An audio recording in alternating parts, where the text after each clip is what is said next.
5 আগস্টের আগে ব্যবসা যারা করতে পারতো 5 আগস্টের পরেও ব্যবসা তারাই করতে পারে। আমরা একটা দাবি জানাচ্ছি, সেটা আমরা বলছি যে আমরা 5 আগস্টের মাধ্যমে আমরা নতুন বাংলাদেশ পেয়েছি। তো নতুন বাংলাদেশকে আসলে আমরা পেয়েছি, আমার কাছে মনে হচ্ছে 1 বছরের ইভ্যালুয়েশনে আপনারা কি বলেন, আমরা কি নতুন বাংলাদেশ পেয়েছি? পাইনি। এর বড় যে কয়েকটা কারণ, তার মধ্যে প্রধানতম কারণ হচ্ছে 5 আগস্টের আগে ব্যবসা যারা করতে পারতো 5 আগস্টের পরেও ব্যবসা তারাই করতে পারে।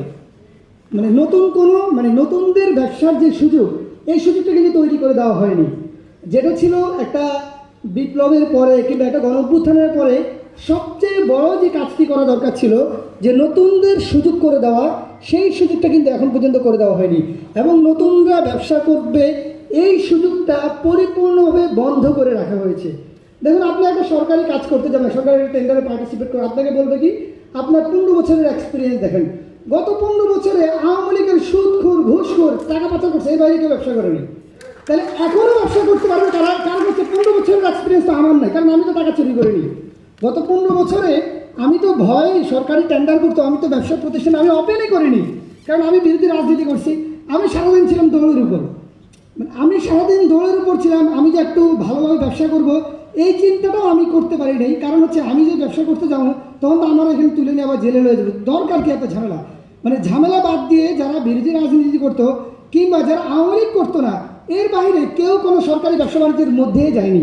তাহলে আমার যে টোটাল বাজেট, এই বাজেটের পাবলিক প্রকিউরমেন্ট যেটা রয়েছে, এই পুরো জায়গাতে এখনও প্রত্যেকটা জায়গাতে ব্যবসা করে যেতেছে আওয়ামী লীগের লোকজন। সবার আগে আমার তরুণদের এবং আমাদের প্রধানতম দাবি হচ্ছে এই আইন পরিবর্তন করতে হবে। এই আইন যদি থাকে, তাহলে বাংলাদেশে কোনো আওয়ামী লীগের বাইরে কোনো ব্যবসায়ী তৈরি হবে না। আওয়ামী লীগ যদি ফিরে আসে, তাহলে এই পুরাতন তার ব্যবসায়ীদের হাত ধরে কি ফিরে আসবে?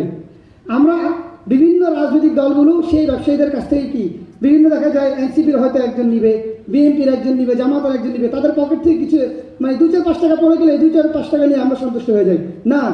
বাংলাদেশে নতুন করে তরুণরা যাতে ব্যবসা করতে পারে, সেই পলিসি এই সরকারকে দিতে হবে।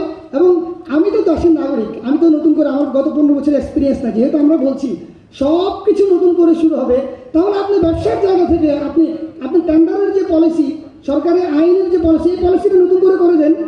কিন্তু এই কাজটা কিন্তু অনেকেই করতে চাবে না।